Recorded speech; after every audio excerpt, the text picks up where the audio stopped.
भारती यादव आपके अपने YouTube channel biology वेदांत यादव में आप सभी लोगों का हार्दिक अभिनंदन करती हूँ और इसी के साथ साथ आप सभी को हमारा नमस्कार। तो जैसा कि आप सभी स्टूडेंट को मालूम है कि इस टाइम आपका एनिमल किंगडम का लास्ट फाइलम बचा हुआ है। एनिमल किंगडम का जो लास्ट फाइलम है वो आपका है कॉर्डेटा, फाइलम कॉर्डेटा, और जिसका ये पार्ट नंबर जो होगा वो 14 होगा। पार्ट नंबर जो होगा वो 14 होगा। पार्ट नंबर 13 में हम आपको कॉर्डेटा से संबंधित जो बेसिक गुण थे वो बता चुकी हूँ, और अभी तक आपने वो वीडियो नहीं देखी तो उसे सबसे पहले देखना, तभी आपको कॉर्डेटा का ये वीडियो समझ में आएगा। क्योंकि बेसिक गुण साथ ही साथ वहां पर हमने कॉर्डेटा का वर्गीकरण भी किया था। कॉर्डेटा को हमने 3 भागों में बांटा हुआ था, जैसा कि आपको पता है, यूरोकॉर्डेटा, सेफेलोकॉर्डेटा और वर्टिब्रेटा। और उसमें भी हम 2 सब फाइलम पर बात भी कर चुकी थी। उसमें भी हम आपके 2 सब फाइलम के बारे में आपको बता भी चुकी थी, यूरोकॉर्डेटा और सेफेलोकॉर्डेटा के बारे में। और साथ ही साथ कॉर्डेटा से संबंधित जो बेसिक फीचर थे वो भी हम आपको पिछली वीडियो में बता चुकी हूँ। तो एक बार उस वीडियो को जरूर देखें, तभी आपको ये वीडियो अच्छी तरीके से समझ में आएगी। तो चलिए बात करते हैं आज कॉर्डेटा से, उसमें आगे क्या क्या है, वर्टिब्रेटा क्या है, उसका कैसे वर्गीकरण किया जाएगा, डिवीजन कैसे बांटा जाएगा, पूरा डिटेल से क्लियर कर देंगे, बिल्कुल अच्छी तरीके से आपको बताएंगे। एक भी क्वेश्चन आपका एग्जाम में नहीं छूटेगा यदि आप लोग लगातार इस वीडियो में हमारे साथ बने रहे। तो स्टार्ट करते हैं आज की वीडियो को। एक बात आपसे ओनली बोलनी है कि शाम 5 बजे इस चैनल पर लाइव क्लास चलती है। शाम 5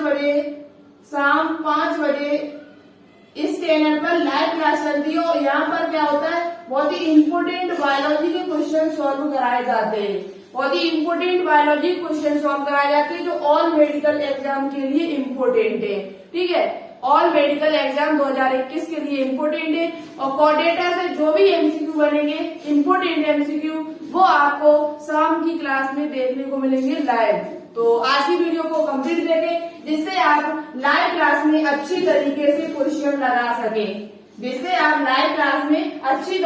क्वेश्चन लगा सके, कॉर्डेटा से। तो चलिए शुरू करते हैं आज की वीडियो को। देखो, सबसे पहले हम आपको क्या बताएंगे, कॉर्डेटा और नॉन कॉर्डेटा में अंतर बताएंगे।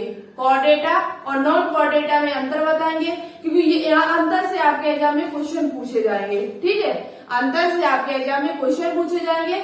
तो आप इस अंतर को पहले समझ लेना कि कॉर्डेटा और नॉन कॉर्डेटा में अंतर क्या है। कॉर्डेटा और नॉन कॉर्डेटा में अंतर क्या है, उसके बाद बात करेंगे हम वर्टिब्रेटा पर। किस पर बात करेंगे, वर्टिब्रेटा पर, क्योंकि हमने 2 सब फाइलम कंप्लीट करा दिए थे, यूरोकॉर्डेटा और सेफेलोकॉर्डेटा। तीसरा हमारा बचा हुआ था वर्टिब्रेटा। ठीक है, उसे कैसे बांटा जाएगा बहुत ही अच्छी तरीके से आज डिस्कस करूंगी मैं। तो सबसे पहले बात करते हैं कॉर्डेटा। ये क्या लिखा हुआ है, कॉर्डेटा, कॉर्डेटा, और ये इधर हमारा क्या है, नॉन कॉर्डेटा। क्या है ये हमारा, नॉन कॉर्डेटा। क्या लिखा हुआ है, नॉन कॉर्डेटा। ठीक है, अब बात करते हैं कॉर्डेटा नॉन कॉर्डेटा में अंतर क्या होता है। हम आपको कुछ पॉइंट पिछली वीडियो में बता भी चुकी हूँ, आपको मालूम भी होंगे वो पॉइंट। सबसे पहला अंतर तो यही है कि कॉर्डेटा में पृष्ठरज्जु पाई जाती है। क्या पाई जाती है, पृष्ठरज्जु, यानी कि नोटोकॉर्ड, जिसे इंग्लिश में कहा जाता है नोटोकॉर्ड। क्या कहा जाता है, नोटोकॉर्ड। कॉर्डेटा में पृष्ठरज्जु जो होती है वो कैसी होती है, उपस्थित होती है, जबकि नॉन कॉर्डेटा में पृष्ठरज्जु नहीं पाई जाती है। पृष्ठरज्जु, तभी तो इनको अलग किया गया है, तभी तो नॉन कॉर्डेटा यानी कि नोटोकॉर्ड ही नहीं पाई जाती है। नॉन कॉर्डेटा में नोटोकॉर्ड जो होती है वो अनुपस्थित होती है। ठीक है, तो पृष्ठरज्जु इनमें अनुपस्थित होती है, यानी कि एब्सेंट होती है। ठीक है, पृष्ठरज्जु जो होती है, इनकी नोटोकॉर्ड जो होती है वो इनमें अनुपस्थित होती है, इनकी नहीं पाई जाती है, जबकि कॉर्डेटा में पृष्ठरज्जु पाई जाती है। ठीक है, एक अंतर आपको समझ में आ गया होगा। तभी आपके जो पॉलीमेरा से लेकर और हेमिकॉर्डेटा तक जितने भी फाइलम आते हैं आपके, सभी को नॉन कॉर्डेटा के अंतर्गत रखा गया है। कहां से लेकर, पॉलीमेरा से लेकर, हमने आपको पिछली वीडियो में भी बताया हुआ था, पॉलीमेरा से लेकर और हेमिकॉर्डेटा तक। हेमिकोडेटा तक जितने भी फाइलम आपके आते हैं सभी को नॉन कोडेटा के अंदर रखा गया। क्यों रखा गया? क्योंकि उनमें पृष्ठ रज्जु नहीं पाई जाती है, नोटोकॉर्ड उनमें नहीं पाई जाती है। ठीक है, अब बात करते हैं आगे। नेक्स्ट पॉइंट क्या आपको याद करना है? नेक्स्ट पॉइंट आपको याद करना है कि इनमें केंद्रीय तंत्र का तंत्र कहाँ होता है, केंद्रीय तंत्र का तंत्र कैसा होता है और कहाँ पर होता है। तो देखो इनका केंद्रीय तंत्र का तंत्र जो सेंट्रल नर्वस सिस्टम, केंद्रीय तंत्र का तंत्र, इनका केंद्रीय तंत्र का तंत्र यानी कि सेंट्रल नर्वस सिस्टम वो आपका कैसा होता है? पृष्ठभाग पर होता है। पृष्ठभाग मतलब कि डोर्सल। पृष्ठभाग को क्या कहते हैं? डोर्सल कहते हैं, जबकि आगे वाले भाग को क्या कहते हैं? वेंट्रल कहते हैं। तो ये डोर्सल, इनका जो केंद्रीय तंत्र का तंत्र है वो किधर है? पीछे साइड है। कहाँ साइड है? डोर्सल साइड है। तो केंद्रीय तंत्र का तंत्र पृष्ठ, साथ ही साथ कैसा होता है? पृष्ठीय होता है। कैसा होता है? पृष्ठीय एवं खोखला होता है। कैसा होता है? खोखला। ठीक है, पृष्ठीय एवं खोखला तथा एकल होता है, तथा एकल होता है। कैसा होता है? एकल होता है।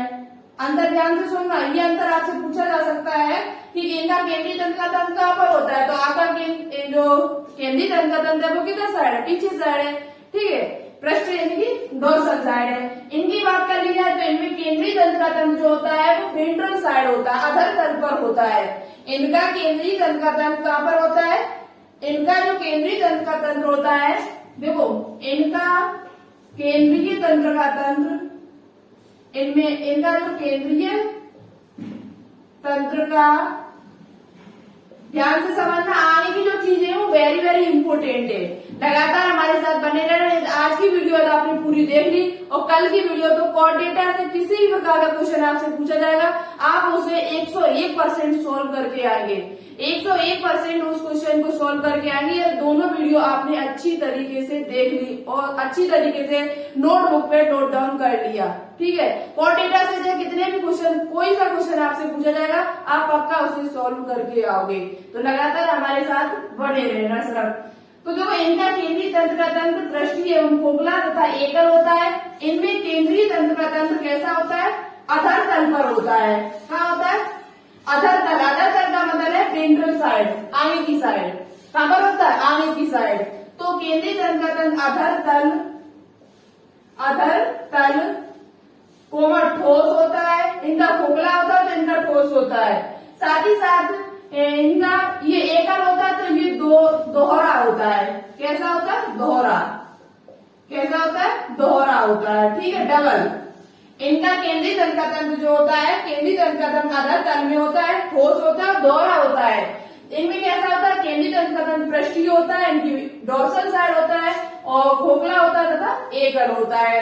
नेक्स्ट पॉइंट आपको क्या याद करना है? नेक्स्ट पॉइंट याद करना है कि इनका हृदय किधर होता है? कोऑर्डिनेटर का। तो कोऑर्डिनेटर में हृदय किधर होता है? आगे की साइड होता है। किधर साइड होता है? आगे यानी वेंट्रल साइड होता है। जबकि इनकी बात कर ली जाए तो इनका होता है किधर साइड? डोर्सल साइड, पीछे की साइड। ठीक है, तो बात कर ली जाए इसमें वो हृदय की बात की जाए तो हृदय इनका क्या होता है? अधर भाग में होता है, यानी आगे की साइड होता है। हृदय जो होता है वो कहाँ पर होगा? अधर भाग में, यानी कि वेंट्रल साइड, अधर भाग में होता है। जबकि इनका हृदय जो होता है, इनका हृदय जो होता है वो पृष्ठीय साइड होता है। इनका हृदय जो होता है वो किस साइड होता है? डोर्सल साइड होता है, यानी पृष्ठीय उल्टा होता है। इसमें देखो ये इधर कैसा था? ये अधर तल पर था, तो ये कैसा है? पृष्ठीय भाग पर है। कैसे भाग पर है? पृष्ठीय भाग पर है। चौथे पॉइंट की बात करते हैं। इनमें क्या होता है? इनमें जो आपका हीमोग्लोबिन जो होता है वो लाल रुधिर कणिकाओं में होता है। कोऑर्डिनेटर में जो हीमोग्लोबिन होता है वो कहाँ पर होता है? आरबीसी के अंदर होता है, आरबीसी में होता है। जो हीमोग्लोबिन होता है वो कहाँ पर होता है? आरबीसी में होता है। जबकि नॉन कोऑर्डिनेटर की बात कर ली जाए तो इनका हीमोग्लोबिन जो होता है वो प्लाज्मा में घुला होता है। हमने पीछे आपको बताया भी था। इनका जो हीमोग्लोबिन होता है वो कहाँ घुला होता है? प्लाज्मा में घुला हुआ होता है। किसमें घुला हुआ होता है? प्लाज्मा में। ठीक है, इनका हीमोग्लोबिन जो होता है वो प्लाज्मा में घुला होता है। जब और अन्य श्वसन कह सकते हैं, इनमें हीमोसाइलिन भी पाया जाता है, कुछ में तो हीमोग्लोबिन पाया जाता है, कुछ में हीमोसाइलिन पाया जाता है। ठीक है। तो इनका जो हीमोग्लोबिन या और बाकी का कोई भी श्वसन वर्धक जो होता है वो कहाँ खुला होता है, प्लाज्मा में खुला हुआ होता है, जबकि इनका कहाँ होता है हीमोग्लोबिन, आरबीसी में पाया जाता है। इनमें केवल हीमोग्लोबिन ही पाया जाता है, इनमें श्वसन वर्धक जो होता है वो हीमोग्लोबिन ही पाया जाता है। अब एक अंतर और रह चुका है इसमें, एक अंतर आपका क्या है, पांचवा अंतर है कि इनमें गुदा कोई जो गुदा होती है, जो एनस पोस्ट टेल होती है वो कहाँ होती है, पीछे इनमें उपस्थित होती है। गुदा पश्च जो टेल होती है, गुदा पश्च जो टेल है, इनकी पूंछ है, वो इनमें उपस्थित होती है कॉर्डेटा। हमने आपको पिछली वीडियो बताया हुआ था, जबकि इनमें नहीं पाई जाती है। इनमें गुदा पश्च पूंछ जो होती है वो नहीं पाई जाती है। इनमें एनस पोस्ट टेल, इनमें एनस पोस्ट टेल जो होती है वो अनुपस्थित होती है, जबकि इनमें नहीं पाई जाती है। इनकी गुदा पश्च जो पूंछ होती है इनमें पाई जाती है और इनमें नहीं पाई जाती है। ये अंतर आपका है सिर्फ ये, ठीक है। तो ये अंतर आप लोग, इनमें ग्रसनी में क्लोम छिद्र पाए जाते हैं। एक अंतर और देख लेना, इनमें ग्रसनी में क्लोम छिद्र पाए जाते हैं। क्या पाए जाते हैं, वो भी युग्मित होते हैं। हमने आपको कल बताया हुआ था पिछली वीडियो में, सॉरी।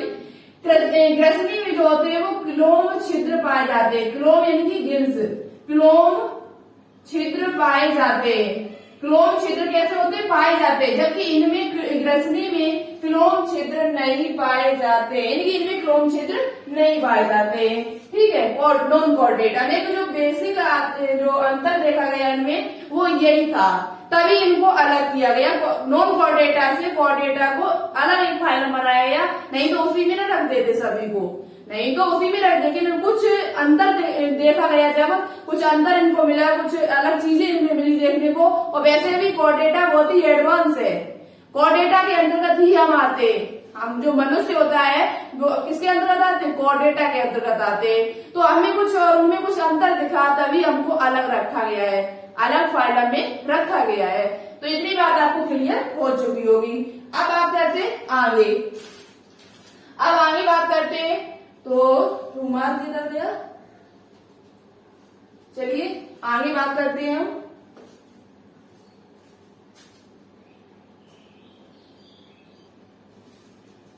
तो देखिए अब इतनी चीजें आपको अच्छे से समझ में आ चुकी होंगी। कॉर्डेटा और नॉन कॉर्डेटा में अंतर क्या है, कॉर्डेटा और नॉन कॉर्डेटा में अंतर क्या है, इनमें पृष्ठरज्जु उपस्थित होती है, इनमें पृष्ठरज्जु नहीं पाई जाती है, इनकी नोटोकॉर्ड नहीं पाई जाती है। इनमें केंद्रीय तंत्र का तंत्र पृष्ठीय होता है, इनमें कैसा होता है, अधर तल में होता है। तो आपको समझ में आ चुका है पहले से। आप स्क्रीनशॉट लेना चाहते हैं तो स्क्रीनशॉट ले लीजिएगा। इसके बाद हम बात करेंगे वर्टिब्रेटा पर। किस पर बात करेंगे, वर्टिब्रेटा। हमने आपको बताया हुआ था कि कॉर्डेटा को 3 सब फाइलम में बांटा गया है, कॉर्डेटा को 3 उपसमूहों में बांटा गया है। एक आपका कौन सा था, यूरोकॉर्डेटा, मेरे साथ ही साथ आप लोग याद भी करते चले। एक कौन सा था आपका, यूरोकॉर्डेटा, दूसरा कौन सा था, सेफेलोकॉर्डेटा, और तीसरा आपका था वर्टिब्रेटा। क्या था, वर्टिब्रेटा। सेफेलोकॉर्डेटा और यूरोकॉर्डेटा के बारे में हम आपको पिछली वीडियो में बता चुकी हूँ। क्या होता है सेफेलोकॉर्डेटा, उसमें कैसे जीव आते हैं, कहाँ पर पाए जाते हैं, ये पूरी बात हम आपको बता चुकी हूँ पिछली वीडियो में। तो अभी तक आपने पिछली वीडियो नहीं देखी तो उसे एक बार जरूर देखिएगा। तो हमने आपको बताया था कि कॉर्डेटा को 3 उपसमूहों में बांटा गया है, कॉर्डेटा को 3 सब फाइलम में बांटा गया है। सब फाइलम 3 सब फाइलम में बांटा गया है। कौन कौन से, हमने आपको बताया था यूरोकॉर्डेटा और सेफेलोकॉर्डेटा। देखो हम लिख इसलिए रहे हैं कि जिससे आपको याद हो जाए। और तीसरा आपका है वर्टिब्रेटा। इसी के बारे में आज हम चर्चा करूंगी, वर्टिब्रेटा है। इन दोनों के बारे में मैं आपको पिछली वीडियो में बता चुकी हूँ। यूरोकॉर्डेटा और सेफेलोकॉर्डेटा को प्रोटोकॉर्डेटा भी कहा जाता है, ठीक है। अब बात करते हैं तीसरे नंबर वाले पे। 2 तो हम आपको बता चुकी हूँ, तो तीसरा हमारा है वर्टिब्रेटा। क्या है, और इसी के अंतर्गत हम आते हैं, कहाँ पर आते हैं, तो ये भी हम अभी आपको आगे बताएंगे। Vertebrata vertebrata. वर्टिब्रेटा क्या होता है? तो देखो वर्टिब्रेटा जो सब फाइलम है उसका जो दूसरा नाम है उसे क्या कहा जाता है? यूकॉर्डेटा भी कहा जाता है। क्या कहा जाता है? या इसे कहा जाता है यूकॉर्डेटा। क्या कहा जाता है इसे? ये यूरो है, ये यूकॉर्डेटा है, ठीक है, ध्यान रखना, यूकॉर्डेटा।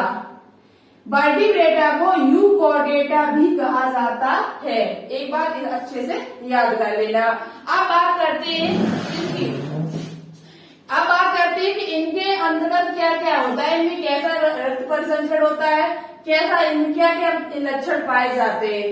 तो देखो वर्टिब्रेटा के अंतर्गत जो जीव आते हैं उनमें जो नोटोकॉर्ड होती है वो तो उपस्थित होती है, पहले ही बता दिया आपको। इनमें जो नोटोकॉर्ड होती है वो उपस्थित होती है, वो भी पूंछ से लेकर मस्तिष्क तक। नोटोकॉर्ड इनमें जो होती है, नोटोकॉर्ड यानी पृष्ठरज्जु जो होती है वो मस्तिष्क से लेकर और पुच्छ तक पाई जाती है। मस्तिष्क से लेकर और पुच्छ तक, पुच्छ भाग यानी टेल भाग तक उपस्थित होती है। मस्तिष्क से लेकर और पुच्छ भाग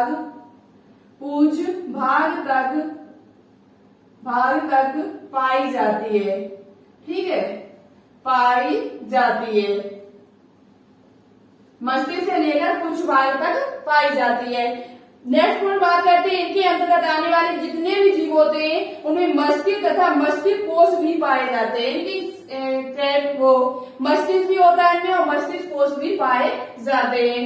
एक पॉइंट आपको लिखना है कि इनकी वयस्क अवस्था में जो नोटोकॉर्ड होती है, इनकी जो वयस्क अवस्था में जो नोटोकॉर्ड होती है वो वर्टिब्रल कॉलम में चेंज हो जाती है। ये पॉइंट आपके लिए बहुत ज्यादा इम्पोर्टेंट है। ये नोटोकॉर्ड जो होती है वयस्क अवस्था में क्या होता है, इनकी एडल्ट अवस्था में, वयस्क अवस्था में जब ये आ जाते हैं, वयस्क अवस्था में जब ये आ जाते हैं तो नोटोकॉर्ड जो होती है,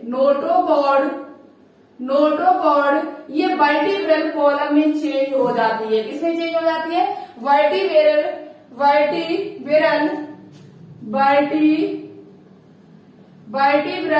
कॉलम में बदल जाती है। वेरी वेरी इंपोर्टेंट पॉइंट है, आपसे पूछा जा सकता है कि वर्टिब्रल कॉलम है वो कैसे बना। तो जो नोटोकॉर्ड हमारे जो उपस्थिति पहले वो वयस्क अवस्था में आने के बाद कैसे किसमें चेंज हो गई? वर्टिब्रल कॉलम में बदल जाती है, यानी कि चेंज हो जाती है, बदलती है, ठीक है। किसमें बदलती है? जो नोटोकॉर्ड होती है वो वर्टिब्रल कॉलम में बदल जाती है, ठीक है। नेक्स्ट पॉइंट की बात करते हैं। नेक्स्ट पॉइंट आपको क्या याद करना है? यहाँ पर नेक्स्ट पॉइंट याद करना है कि इनमें परिसंचरण कैसा होता है, इनमें परिसंचरण कैसा होता है। तो देखो इनमें जो परिसंचरण होता है वो आपका बंद प्रकार का होता है। किस प्रकार का होता है? बंद प्रकार का परिसंचरण पाया जाता है, इनकी क्लोज टाइप इनका परिसंचरण होता है। इनमें धमनी सिराएं केशिकाएं उपस्थित होती है, इनकी बाइलियन वेसल्स होती है, उनके द्वारा ही रुधिर हृदय से पूरे शरीर में और पूरे शरीर से वापस हृदय में पहुंच जाता है। तो बंद प्रकार का इनका जो रुधिर होता है वो, इनका जो परिसंचरण होता है वो कैसा होता है? बंद प्रकार का होता है, इनकी वाहिकाओं में बहता है, ठीक है। और जबकि यहाँ पर हमने बात की थी यूरोकॉर्डेटा में, हमने आपको बताया था खुले प्रकार का पाया जाता है। पिछली वीडियो में हमने आपको बताया हुआ था, एक अपवाद है, वैसे तो होना नहीं चाहिए था। कॉर्डेटा में जितने भी जीव आते हैं सभी का बंद प्रकार का होना चाहिए था, क्योंकि बहुत ही एडवांस ये है। लेकिन कुछ अपवाद भी है जो हमने आपको पिछली वीडियो में बताए हुए थे। अब बात करते हैं इसके डिवीजन। इसमें देखो जितने भी वर्टिब्रेटा होंगे उनका हृदय जो होगा वो कोई 2 चेम्बर का होगा, कोई 3 चेम्बर किसी में पाए जाएंगे और किसी में 4 चेम्बर पाए जाएंगे, 4 कक्ष पाए जाएंगे। अब किसमें 3 होंगे, किसमें 4 होंगे, किसमें 2 होंगे, ये हम आपको आगे अभी बताएंगे। वेरी वेरी इंपोर्टेंट पॉइंट है, यहाँ से एग्जाम में क्वेश्चन बनता है कि निम्न में से किसमें 2 चेम्बर पाए जाते हैं, किसमें 4 पाए जाते हैं। और 4 तो आपको बताया किसमें पाए जाते हैं, मनुष्य में ही 4 होते हैं, ठीक है। और 3 किसमें होते हैं अभी हम आपको आगे बताते हुए चलेंगे। यहाँ से एग्जाम में एक क्वेश्चन जरूर ही बनता है, ठीक है। तो हृदय होते हैं इनमें वो 2, 3 या 4 चेम्बर में पाए जाते हैं वर्टिब्रेटा में। अब वर्टिब्रेटा का करेंगे क्या? क्लासिफिकेशन। वर्टिब्रेटा का अब हम क्या करेंगे? क्लासिफिकेशन करेंगे। वर्टिब्रेटा को कैसे डिवीजन में बांटा गया है, कैसे इनवर्टिब्रेट्स कैसे क्लासिफिकेशन हुआ है, बहुत ही इम्पोर्टेंट पॉइंट है। यहाँ से आपके एग्जाम में क्वेश्चन जरूर बनते हैं और बहुत ही डिटेल से हम आगे चलेंगे। तो जो भी स्टूडेंट यहाँ पर न्यू जुड़ रहे हैं हमसे, वो प्लीज इस चैनल को सब्सक्राइब कर दें, वीडियो को एक बार शेयर कर दें, क्योंकि ये मेहनत आपके लिए ही हो रही है। और अभी तक वीडियो को लाइक न किया हो तो प्लीज इस वीडियो को एक बार लाइक जरूर कर देना, ठीक है। तो चलिए अब बात करते हैं किसका, वर्टिब्रेटा का क्लासिफिकेशन। तो देखिएगा अब बात करते हैं वर्टिब्रेटा का क्लासिफिकेशन। वर्टिब्रेटा को कैसे बांटा गया, वर्टिब्रेटा के अंतर्गत क्या क्या आता है, यानी क्लासिफिकेशन उसका कैसे किया गया है। तो देखो classification of vertebrata, classification of vertebrata. जो वर्टिब्रेटा को पहले दो प्रभाग में बांटा है, उसके दो डिवीजन किए गए। पहले कितने डिवीजन किए गए, दो डिवीजन। और यहाँ से एग्जाम में क्वेश्चंस बनते भी, बहुत ही अच्छे खासे क्वेश्चन बनते हैं जो हम आपको बताते हुए चलेंगे, ठीक है। तो वर्टिब्रेटा को दो डिवीजन यानी दो प्रभाग में पहले बांटा गया। पहला आपका है एग्नेथा, एग्नेथा पहला। दूसरा जो आपका वर्गीकरण किया गया वो क्या, किसके, दूसरा है वो आपका गिनेथोस्टोमेटा। एग्नेथा और गिनेथोस्टोमेटा, गिनेथा और स्टोमेटा, ये किसके आधार पर, जबड़े के आधार पर किया गया। किसके आधार पर, जबड़े के आधार पर किया गया। जो एग्नेथा होते हैं, जो एग्नेथा होते हैं उनमें जबड़ा नहीं पाया जाता है, यानी कि जबड़े की कमी होती है। इनमें जो जबड़ा होता है, ये हमारा जो होता है वो किसमें नहीं पाया जाता, एग्नेथा में नहीं पाया जाता है। जबकि बात कर ली जाए गिनेथोस्टोमेटा की, तो इनमें जबड़ा पाया जाता है, इनमें जबड़ा पाया जाता है। यहाँ पर आपको दिखाई दे रहा होगा बियर जॉ, बियर जॉ यानी कि जबड़ाधारी होते हैं, इनमें जबड़ा जो होता है वो पाया जाता है किसमें, गिनेथोस्टोमेटा में। वर्टिब्रेटा को हमने पहले दो भागों में बांटा, दो डिवीजन इसके किए।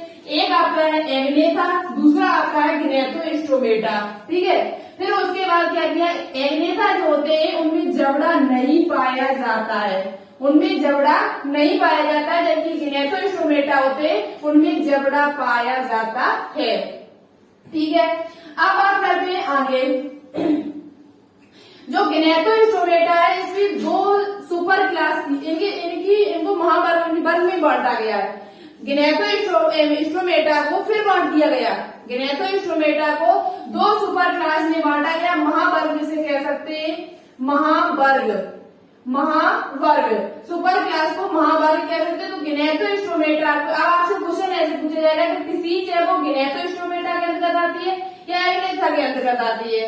तो आप क्या बताओगे, पिसीज जो है वो गिनेथोस्टोमेटा के अंतर्गत आती है। अभी हम देखो समझाते हुए चलेंगे, थोड़ा ध्यान से समझना। गिनेथोस्टोमेटा को दो सुपर क्लास में बांटा गया। पहला आपका पिसीज यानी कि जिसमें मछलियां आती है, हमारी जितनी भी वास्तविक मछलियां होती है वो सभी आपके पिसीज यानी मत्स्य वर्ग के अंतर्गत आती है। इसे मत्स्य वर्ग कहा जाता है। क्या कहा जाता है, मत्स्य, इसे क्या कहा जाता है, मत्स्य वर्ग कहा जाता है, ठीक है।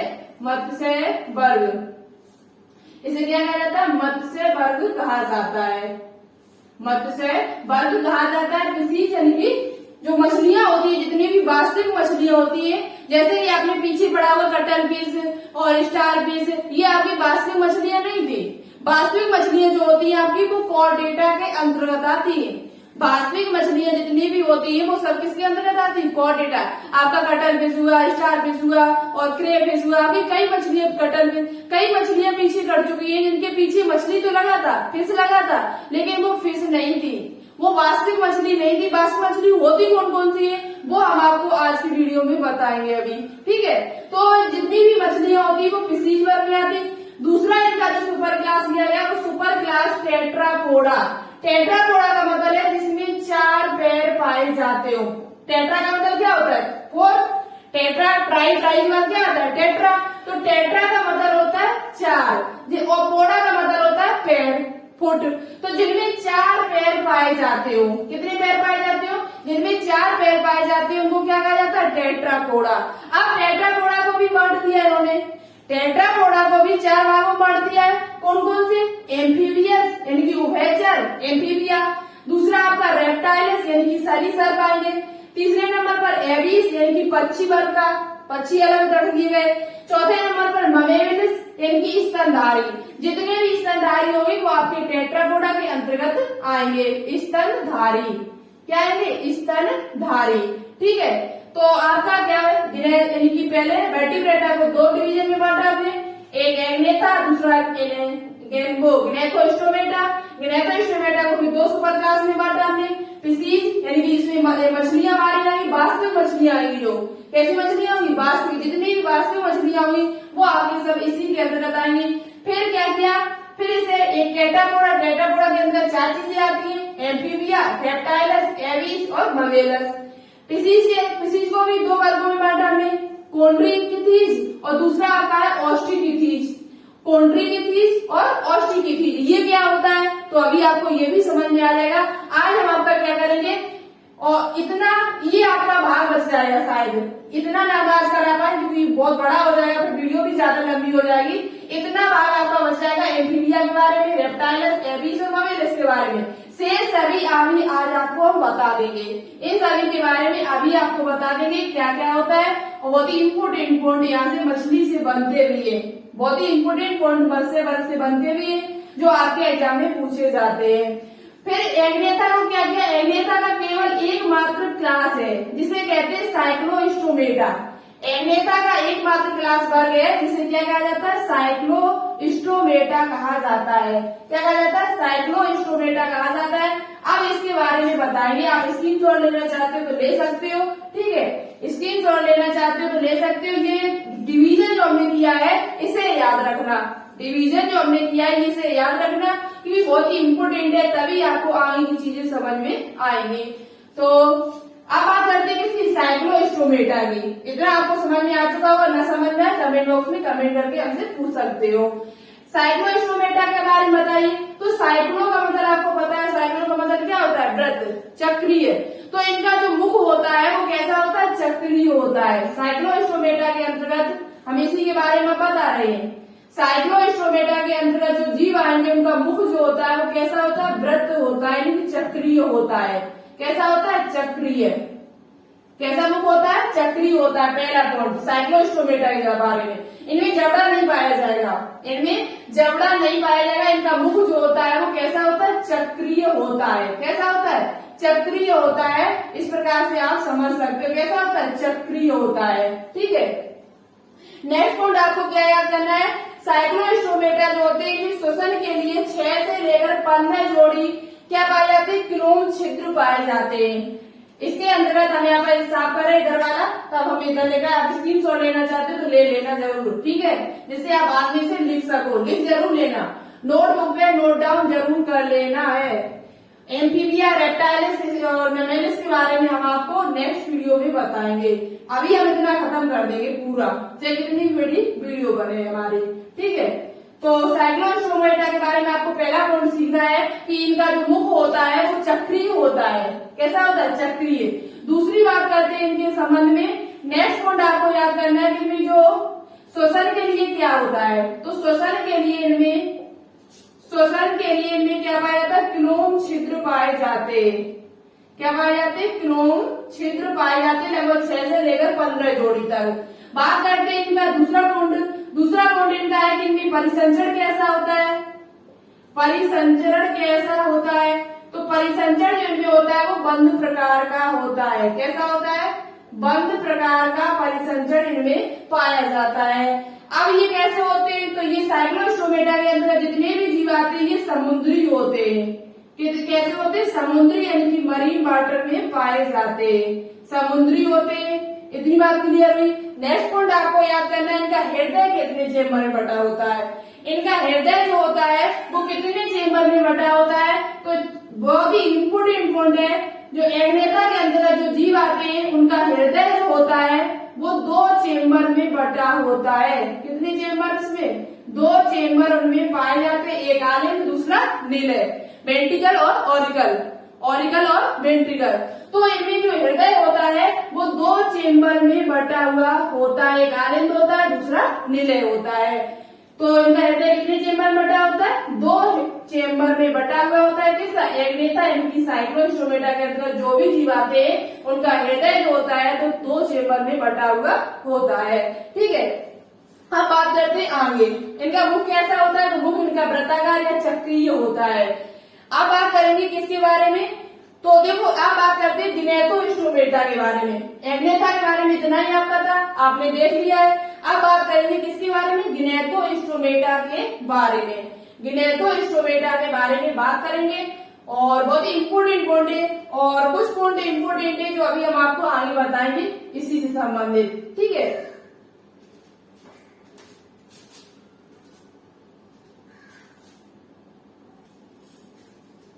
तो देखिएगा आगे हम बात करते हैं कि जो गिनेथोस्टोमेटा है ये हमारा क्या होता है, इसमें क्या पाया जाता है। और इसको गिनेथोस्टोमेटा में हमने आपको पहले ही बता दिया कि इसमें जबड़े उपस्थित होते हैं, वास्तविक जबड़े पाए जाते हैं। और इसे हमने 2 भागों में बांटा, 2 सुपर क्लास में अभी बांटा था। किसके आधार पर बांटा था तो वो भी बात करेंगे यहाँ पर।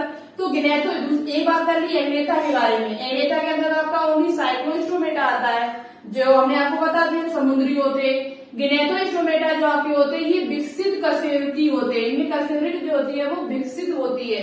पूर्णता कैसी होती है? विकसित होती है, पाई जाती है। इनमें जो नोटोकॉर्ड होती है गिनेथोस्टोमेटा के अंदर जो भी आएंगे आपके, नोटोकॉर्ड जो होती है वो वयस्क अवस्था में जैसे ही आती है तो ये कशेरुक दंड में बदल जाती है। अभी हमने आपको बताया था पीछे कि इनकी जो नोटोकॉर्ड होती है वो कशेरुक दंड इनकी वर्टिब्रल कॉलम में चेंज हो जाती है। वयस्क अवस्था में जैसे ही आते तो जो मेरुरज्जु होती है वो किसमें चेंज हो जाती है? कशेरुक दंड में चेंज हो जाती है, जो अभी आपको दिखाई दे रही होगी।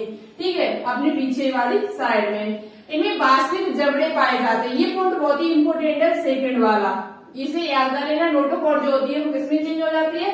वयस्क अवस्था में आते आते तो वो कशेरुक दंड यानी वर्टिब्रल कॉलम में चेंज हो जाती है। इनमें वास्तविक जबड़े पाए जाते हैं, हम आपको पहले ही बता चुके हैं। इनमें गमन किसके द्वारा होता है? तो गमन इनमें पंख यानी फिन्स ये तथा पैर, हाथ पैर यानी कि लिम्स के द्वारा इनमें गमन होता है। चलने की क्रिया जो होती है वो पंख और पैर, हाथ पैरों के द्वारा होती है। अब इसी के आधार पर पंख और पैर के आधार पर इन्हें 2 सुपर क्लास में बांटा गया था। कितने क्लास में? 2 सुपर क्लास यानी 2 महावर्ग में बांटा गया। पहला आपका जो हमने बताया है पिसीज महावर्ग यानी मत्स्य महावर्ग, मत्स्य महावर्ग। और दूसरा हमने बताया टेट्रापोडा। क्या बताया? टेट्रापोडा। टेट्रापोडा के बारे में हम बात करेंगे। टेट्रापोडा के अंदर हमने आपको बता दिया था क्या क्या आता है। आज यहाँ पर हम ओनली बात करेंगे वो पिसीज के बारे में बात करेंगे।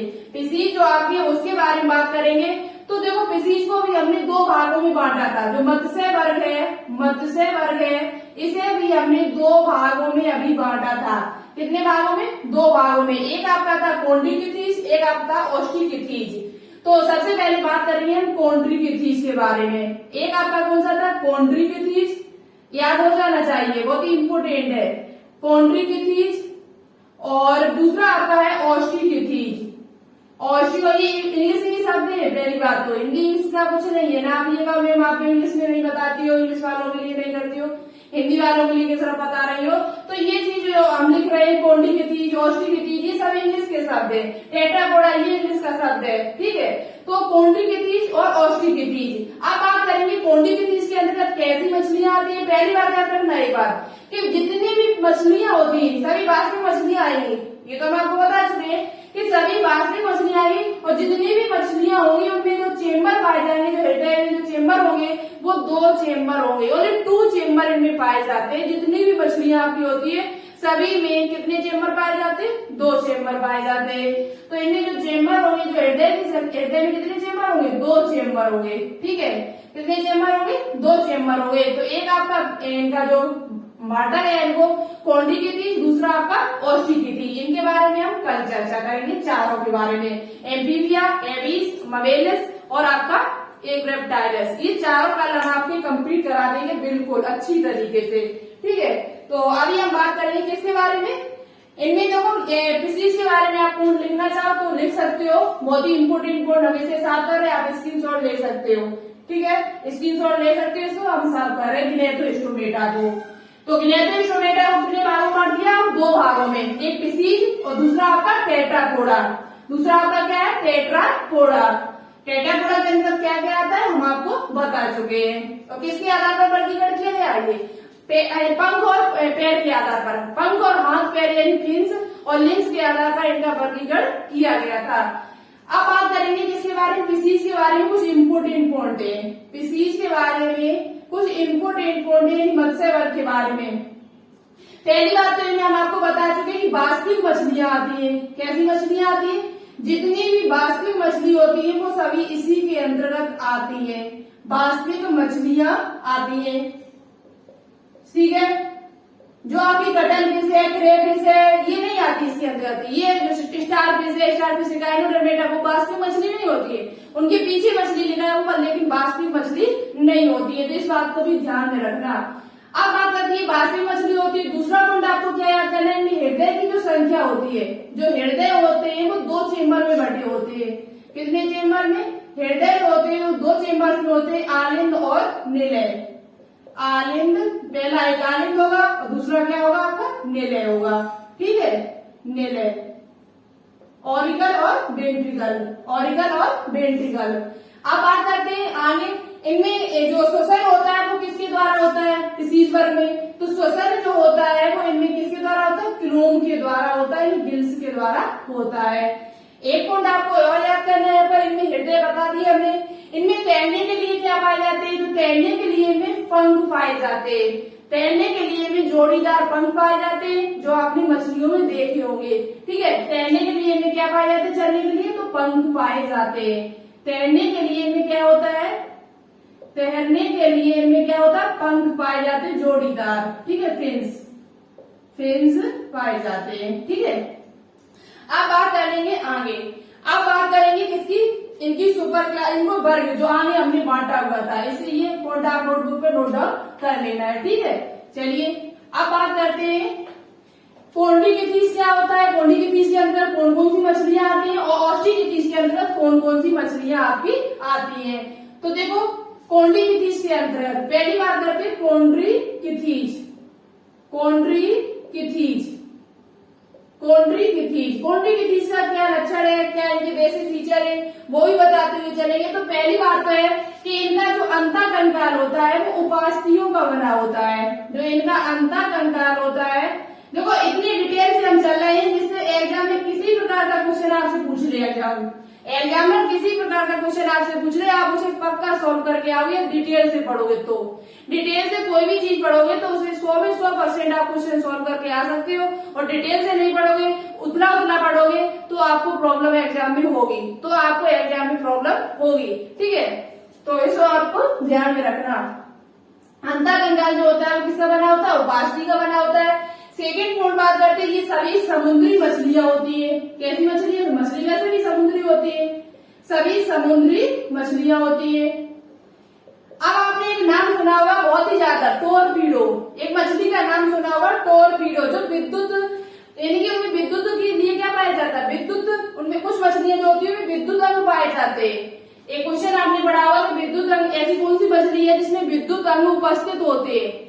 विद्युत अंग यानी बिजली अंग उपस्थित होते हैं, वो आपकी कौन सी है? टोरपीडो। तो वो टोरपीडो जो मछली होती है वो कॉन्ड्रिकिथीस के अंतर्गत आती है। पिसीज वर्ग में जो आपका कॉन्ड्रिकिथीस है उसी के अंतर्गत आपकी टोरपीडो आती है। बहुत दिनों से आप इसका नाम सुन रहे हैं कि विद्युत जो उत्पन्न करने वाली कौन सी मछली है जिसमें विद्युत अंग पाए जाते हैं, तो वो आपकी कौन है? टोरपीडो है, जो कॉन्ड्रिकिथीस के अंतर्गत आती है।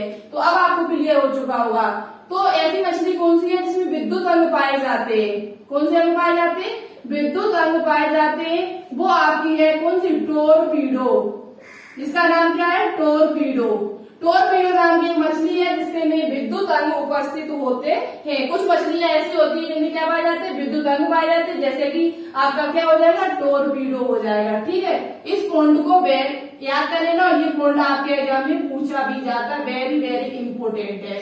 टोरपीडो, टोरपीडो कैसी मछली है? तो विद्युत उत्पन्न करने वाली मछली होती है। इसमें कुछ ऐसे अंग होते हैं जो विद्युत यानी बिजली उत्पन्न करते हैं। नेक्स्ट पॉइंट आपको क्या याद करना है? कुछ मछलियां जो होती है उनमें विष भी पाए जाते हैं, विष दंश पाए जाते हैं, जैसे कि आपका ट्राइगोन। ट्राइगोन भी एक प्रकार की मछली ही है। कुछ विष दंश वाली मछलियां होती हैं, विष दंश यानी कि जहरीले उनके टंक होते हैं। विष दंश वाली कुछ मछलियां होती हैं जैसे कि ट्राइगोन। कौन सी कौन? ट्राइगोन। कौन सी कौन? ट्राइगोन। ट्राइगोन जो होती है उसमें विष दंश पाए जाते हैं, जहरीले टंक पाए जाते हैं, जो बहुत ही खतरनाक होती है, जिसका नाम है ट्राइगोन। ये भी एक प्रकार की मछली है, ये भी एक प्रकार की क्या आपकी तो मछली की है। अब बात करते हैं कुछ आपके जो होते हैं, ये जो जीव होते हैं वो आपके असमतापी होते हैं। कैसे होते हैं? कॉन्ड्रोलिथिस के अंतर्गत आने वाले जो जीव होते हैं वो कैसे होते हैं? असमतापी होते हैं। कैसे होते हैं? असमतापी होते हैं। असमतापी होते हैं यानी कि पॉइंट किलो थर्मस होते हैं। पॉइंट किलो इंग्लिश में कहा जाता है असमतापी को पॉइंट किलो थर्मस। थर्मस, ठीक है, थर्मस, पॉइंट किलो थर्मस इनको कहा जाता है। पॉइंट किलो थर्मस के नाम से इन्हें जाना जाता है, ठीक है, पॉइंट किलो थर्मस। ये जो होते हैं इनके अंदर जो जीव आते हैं वो कैसे होते हैं?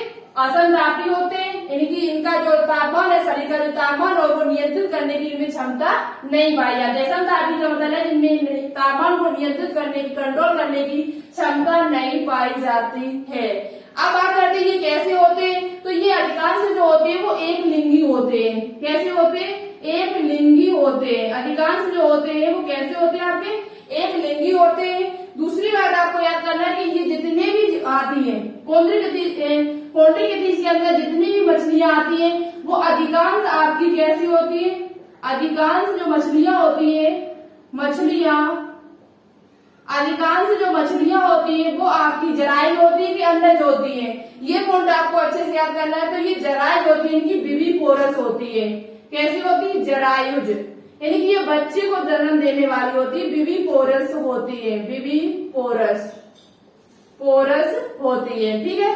कैसी होती है? विविपोरस होती है, यानी कि जरायुज होती है, ये बच्चे को जन्म देती है। किसको जन्म देती है? शिशु को जन्म देती है, ठीक है। इतने पॉइंट आपको अच्छे से।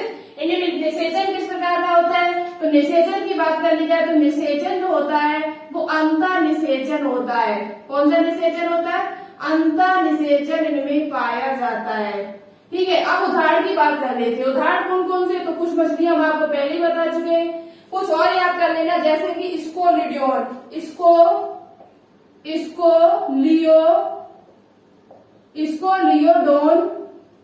स्कोलियोडोन एक आपकी है इलेक्ट्रिक रे जिसमें इलेक्ट्रिक रे पाई जाती है। एक आपकी है प्रीस्टेशन। क्या है आपकी?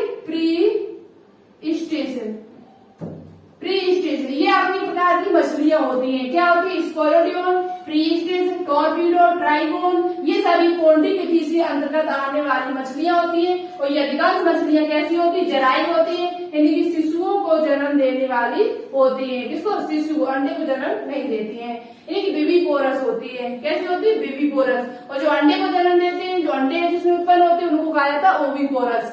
अब बात करते हैं नेक्स्ट जो आपका बचा हुआ है, आप स्क्रीनशॉट लेना चाहते हो तो ले लेना, बहुत ही इंपोर्टेंट है। सबसे इंपोर्टेंट जो पॉइंट आपको याद करना है इसमें वो हम आपको बता देते हैं। ये पॉइंट आपके लिए वेरी इंपोर्टेंट है, टॉर्पीडो वाला। यही एग्जाम में क्वेश्चन यहाँ से पूछा जाता है, तो इसे अच्छे से याद कर लेना, ठीक है।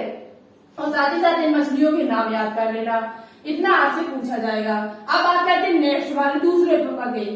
दूसरा हमारा जो सुपर क्लास क्या है वो क्या है? ऑस्ट्रियोकिथीज, ठीक है।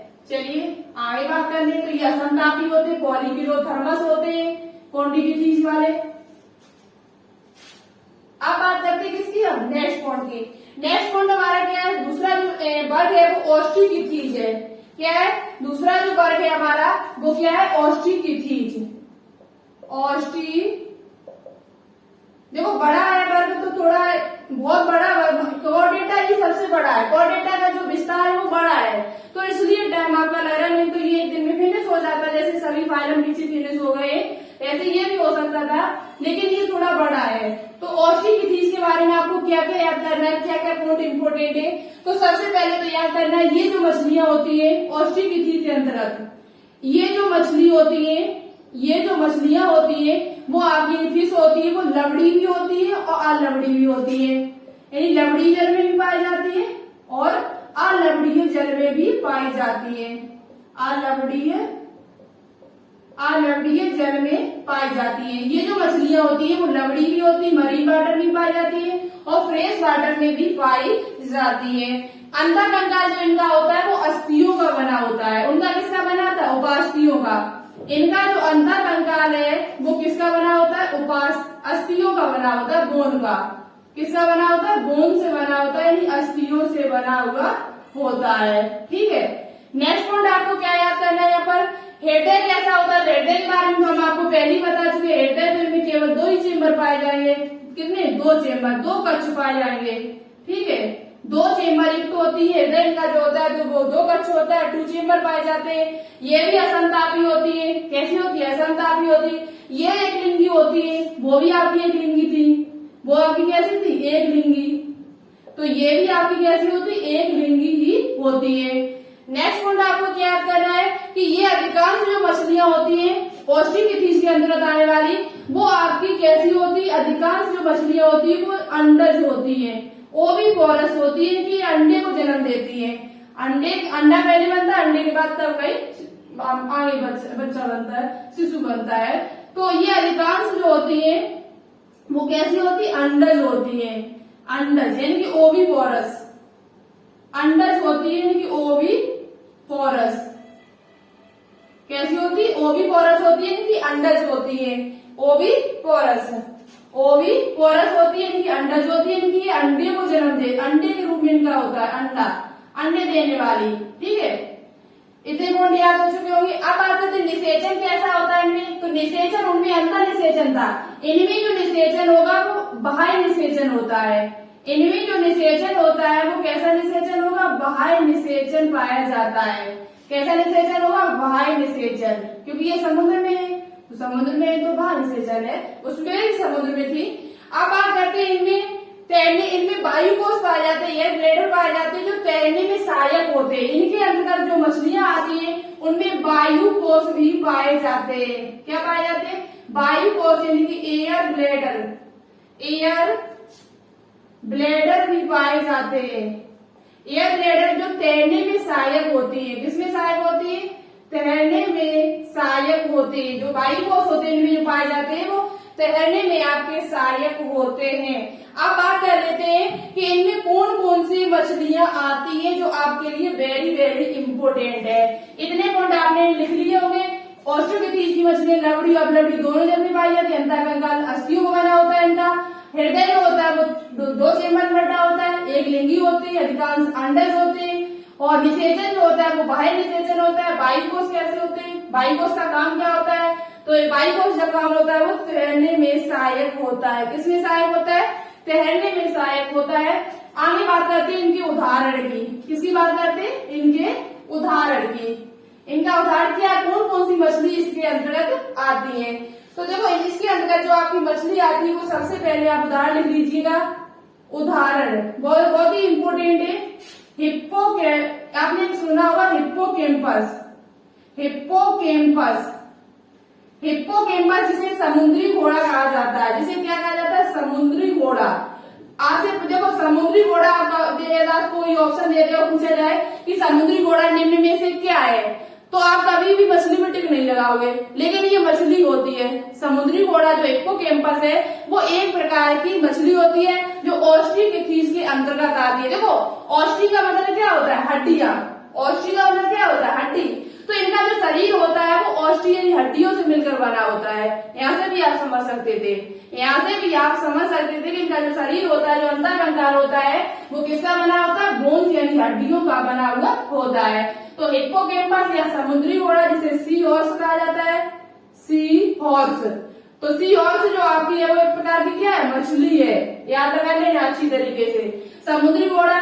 दूसरा आगे आप कह सकते हैं यहाँ पर सी और समुद्री घोड़ा लोबियो यानी कि जिसे रोहू मछली कहते हैं। लोबियो जिसे रोहू कहते हैं। रोहू मछली। कौन सी मछली? रोहू मछली जो होती है उसे लोबियो के नाम से जाना जाता है। और ये भी आपकी एक प्रकार की क्या है? मछली होती है। एक आपका और बचला जैसे जो लोबियो होती है ये आपके मीठे पानी में पाई जाती है। ये जो हिप्पोकैम्पस है ये आपकी समुद्री मछली है। कैसी मछली है? समुद्र में पाई जाने वाली यानी कि लवण में पाई जाने वाली मछली है। जबकि लोबियो मछली जो होती है ये आपकी कहाँ पाई जाती है, तो लोबियो जो होती है, लोबियो याद कर लेना। साथ ही साथ दूसरा आप याद कर सकते हो कतला। कतला एक होती है जिसका दूसरा नाम है यहाँ पर है कतला का, यही कतला कहते हैं। और एक है आपकी क्लेरियस, क्लेरियस। तीसरी आपकी है क्लेरियस, क्लेरियस। ये तीनों ही मछली जो होती है ये मीठे पानी में पाई जाती है, यानी फ्रेश वाटर में पाई जाती है। मीठे पानी में कहाँ पाई जाती है, मीठे पानी यानी कि फ्रेश वाटर, फ्रेश वाटर में पाई जाती है। तो आपको याद कर लेना है कि ऑस्ट्रिकफिश के अंतर्गत कौन कौन सी मछली आती है। तो सबसे पहले हिप्पोकैम्पस जिसे समुद्री घोड़ा या सी हॉर्स कहते हैं। दूसरा आपका लोबियो जिसे रोहू मछली कहते हैं। कतला और क्लेरियस ये ना याद रहे, लेकिन ये जरूर याद कर लेना ये वाली और लोबियो को। ये जो मछली होती है ये आपकी किसमें पाई जाती है, तो ये मछली आपकी जो होती है ये समुद्री घोड़ा, ये समुद्री मछली है, समुद्र में पाई जाती है। केवल कहाँ पाई जाती है, समुद्र में। ये समुद्र में पाई जाती है। और कुछ मछलियां अभी और आगे मिलेंगी आपको, कुछ मछलियां जो आपको है वो आगे मिलेंगी जो कैसी होती है, स्तनधारी होती है, जिसका नाम हम आगे बताएंगे आपको ममेलिस में जाके। तो ये जो आपकी मछली होती है वो किसके अंतर्गत आती है, ऑस्ट्रिकफिश के अंतर्गत आती है। किसके अंतर्गत आती है, ऑस्ट्रिकफिश के अंतर्गत आती है। लोबियो कतला जो क्लेरियस है ये मीठे पानी में पाई जाती है, जबकि ये समुद्र के पानी में पाई जाती है। अब आपका जो ये जो था फिशीज वर्ग वो मतलब समाप्त हुआ। फिशीज में हमने आपको दोनों बता दिए, कॉन्ड्रिकफिश और ऑस्ट्रिकफिश। अब आपका बचा है सुपर क्लास टेट्रापोडा। टेट्रापोडा के अंतर्गत चार चीजें आती है, एम्फीबिया, एविस, ममेलिस और आपके क्या आता है एक बचा रेप्टाइलस। इन चारों के बारे में हम आपको नेक्स्ट वीडियो में बताएंगे, क्योंकि वीडियो ज्यादा लंबी भी हो जाएगी और आपके समझ में भी नहीं आए। जब लंबी वीडियो हो जाएगी तो आप देखोगे भी नहीं उसे और अच्छी से समझ भी नहीं पाओगे। तो चार जो बचे हुए हैं उनको हम कल आपको पूरा, कल यानी कि हमारा जो कोर डेटा होगा वो पूरा फिनिश हो जाएगा। ठीक है, तो कोर डेटा के बारे में आपको जानकारी कैसी लगी जो अभी तक हमने आपको बताई है उसे कमेंट बॉक्स में कमेंट करके जरूर बताना। और इसके जो एमसीक्यू है वो आपको शाम 5 बजे जो लाइव क्लास हमारी आती है उसी में मिलेंगे। शाम 5 बजे जो लाइव क्लास हमारी आती है बायोलॉजी क्वेश्चंस की टॉप की, उसी में आपको इसके एमसीक्यू सभी देखने को मिलेंगे। तो शाम की क्लास आप लोग देखना बिल्कुल भी न भूलिए और वीडियो को थोड़ा शेयर कीजिए, लाइक करना बिल्कुल भी न भूलिए। और चैनल को अभी तक आपने सब्सक्राइब न किया हो तो प्लीज एक बार इस चैनल को सब्सक्राइब जरूर कर लेना। ठीक है, तो आप लोग कमेंट बॉक्स में कमेंट करके जरूर बताएं वीडियो कैसी लगी आज की। ठीक है, तो चलिए आज के लिए इतना ही रखते हैं। क्वेश्चन आपको शाम की टाइम मिलेंगे, वहां पर इसे लगा लेना। थैंक यू, जय हिंद, जय भारत।